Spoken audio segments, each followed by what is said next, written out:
السلام عليكم اخواتي، كي دايرين؟ ان شاء الله تكونوا بخير وعلى خير.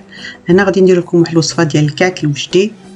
هنا لي زانغريديون كما تشاهدوا، عندنا اللوز مهرمش، عندنا جنجلان، عندنا الخماره ديال هذا اللي نسمو بها، عندنا البيض، عندنا الدقيق 2 كيلو. انا غادي ندير 2 كيلو ديال الكعك. عندنا العسل، وشنو ما قلناش، عندنا الخماره ديال البلديه والروميه، وعندنا الخماره كما تشاهدوا درتها في واحد درتها شويه الحليب ودرت فيها واحد المعلقه ديال السكر وخليتها كترطاب. هنا غادي نبداو بالبيض. انا غادي ندير 2 كيلو. غادي ندير 3 بيضات، كل كيلو ندير فيه 3 بيضات. غادي ندير 6 ديال البيضات ونضيف واحد 3 ديال البيضات غير الاصفر ديالهم، حيت غير الابيض ديالهم، حيت الصفر غادي نديرو للدهين. زدنا السكر غادي نديرو 4 ديال الكيسان، 4 ديال الكيسان يعني 2 في الكيلو. وغادي نزيدو الزيوت 2 كيسان ديال الزيوت اللي كتديرو في الكيلو. انا درت 4، استعملت هنا الزيت ديال الكوكو والزيت الروميه. يعني نتوما تقدروا ديروا اي زيت تحبوها، تقدروا ديروا حتى زيت الزيتون، زيت الكوك، زيت الروميه، ولا المهم الزيت اللي تبغيو ديروه. درت هنايا الزيوت والسكر والبيض. راني عاد ندير الزيت، درت 3 ديال الزيوت ديال الروميه، ودرت واحد الكاس ديال زيت الكوكو، يعني هي 4.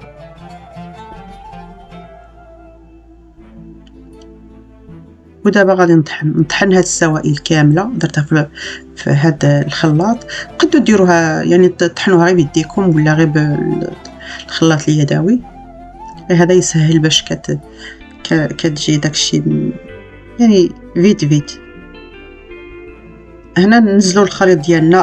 قبل ما نزلته درت عليه واحد القرصه ديال الملح، ونزلت كاع داك الخليط ديالنا ديال البيض والسكر والزيت، وضفت له دابا المعجونه ديال الدار، 2 معالق ديال المعجونه ديال الدار، رطبناهم في كاس حليب كبير مع شويه السكر، كتفاعلوا وفرغتهم. زدت هنا واحد 4 ديال المعالق بين حبه حلاوه والنافع، يعني درت 2 مطحونين، ماشي مطحونين بزاف، 2 مطحونين و2 يعني شويه يبقاو هكا فيهم. هنا زدت واحد البول ديال اللوز به بقشورو مطحون،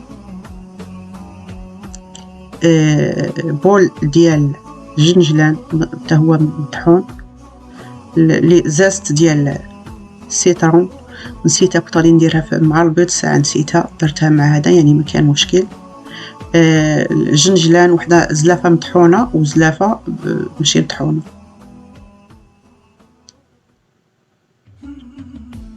هذا الكعك كيجي رائع من الوصفات اللي كنديروه في رمضان، يعني كنتسحروا به ولا تاخذوه مع الحليب ولا مع القهوه، كيجي رائع. زدت واحد المعلقه ديال العسل الحره. زدت هنا واحد الكاس ونص ديال ماء الزهر. تقدروا ديروا نيمبورط كان. انا لقيت هذا ديال المغرب، درت ديال المغرب صافي. ونبقاو نخلطوا كاع هاد العناصر، نخلطوها هكا بيدينا. انا قلت لكم هنا درت 2 كيلو، يعني هاد المقادير اللي قلتها لكم درتها في 2 كيلو. والدقيق غادي ديروا 2 كيلو، يعني تغربلوها حداكم. تقدر تزيدوا عليها واحد البول، تقدروا تشيط لكم واحد البول بداك الكيلو، يعني على حساب هذا الشيء هذا الخليط. دابا زدت هذا النكهات اللي كيعطيو 2 فاني و2 ديال ديك اللي فيهم السكر ديال الزهره، يعني 5 كاع اللي درت ديال الزهره وديال الفاني. هادو المهم نديروهم، تقدروا تستغناو عليهم ولا ديروا غير الفاني، غير هادو كيعطيو النسمه.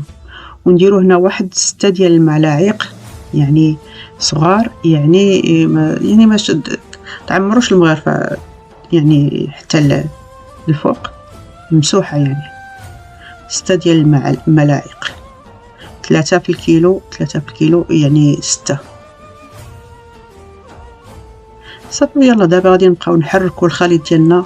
انا بقيت نحرك غير بهاد المعلقه حتى يعني تعقدت الامور وعاد درت اليد. نبقاو نحركوا على هذا الشيء غادي يعني الخليط غادي غير نجمعوه، يعني لا داعي باش نبقاو نعجنوه.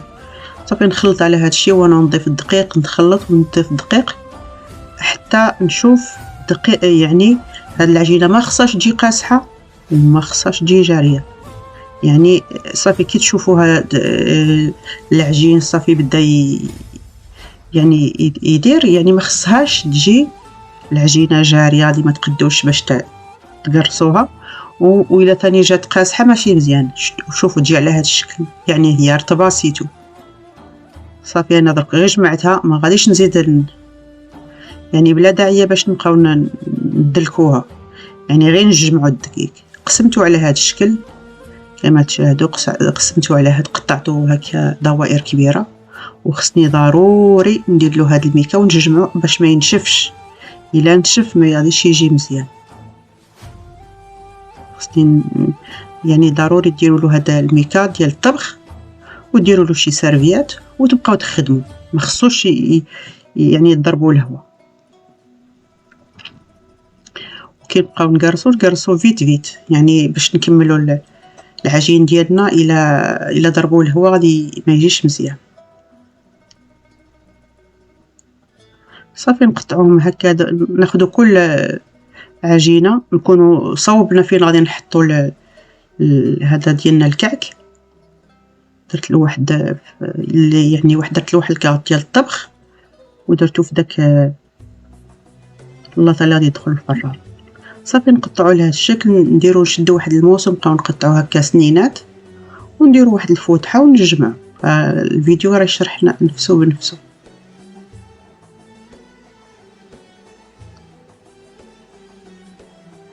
وانا غادي نحاول شويه نسرع باش حيت الفيديو طويل.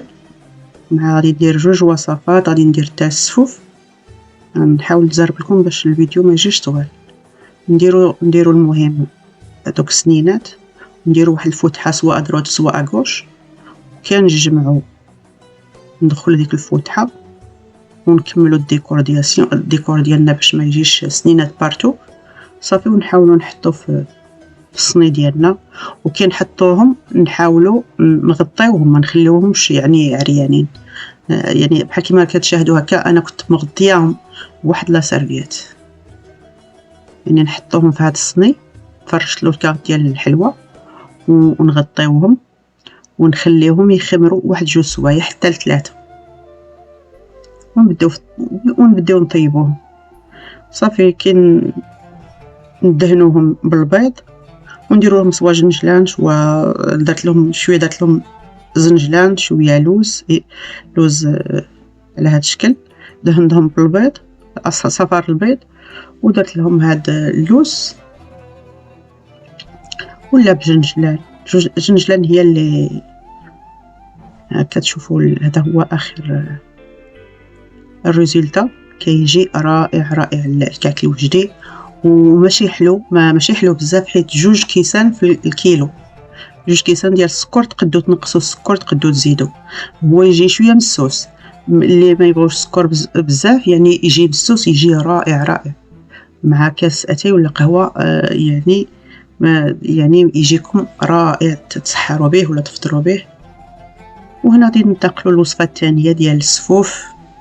واحد السفوف رائع حتى هو غادي نديروه. هذا هو الدقيق. انا الدقيق درت شويه الشعير، درت واحد 500 غرام شعير، واحد 500 غرام ديال دقيق الفارين. عندي هنايا ديك حبه حلاوه والنافع، عندي هنا اللان واللوز شويه حمرته وقليته، شويه درته بقشور وطحنته حتى ولا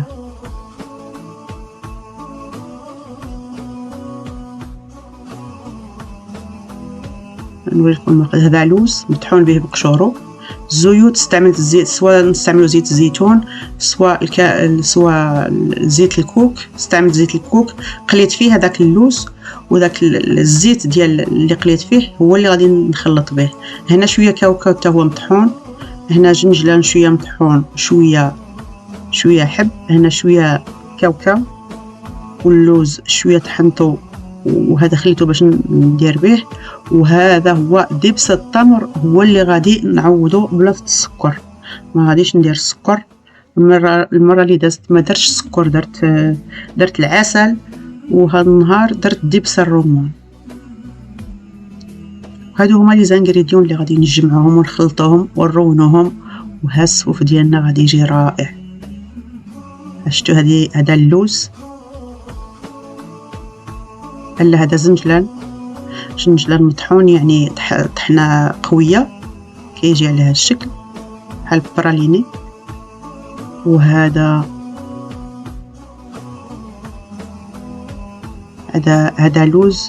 لوز يعني حمرته في الزيت وحيت له هذا ديالو وحمرته في الزيت. وهذا لوز به بقشور حمرته في الفران، يعني درت كيلو ديال اللوز وكيلو جنجلان، يعني نص حمرت، نص يعني طحنته مزيان، نص درتو غير طحنه خفيفه. وواحد 500 غرام ديال الكاوكاو مطحون. كيجي رائع هاد السفوف، يعني احسن ما اللي تقدروا الحاجات اللي تستافدوا بها في رمضان هي هاد السفوف وهاد الكاك الوجدي.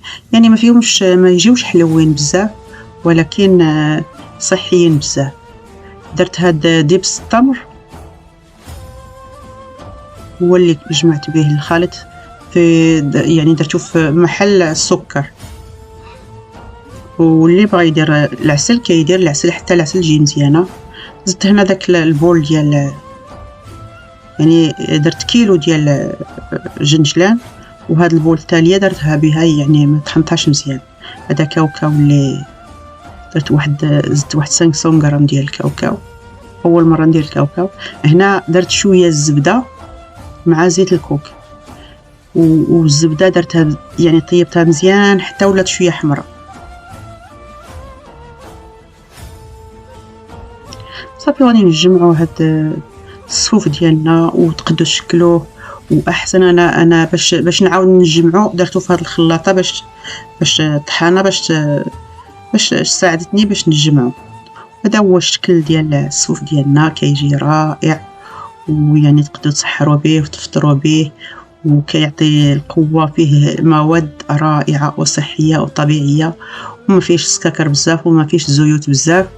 نتمنى الفيديو يعجبكم، ما تنساوش ديروا لايك، وما تنساوش تشجعونا، وان شاء الله رمضان كريم للجميع، وان شاء الله نتلاقاو في فيديو جديد. وما تنساوش تشجعونا اخواتي، وما تنساوناش لايك،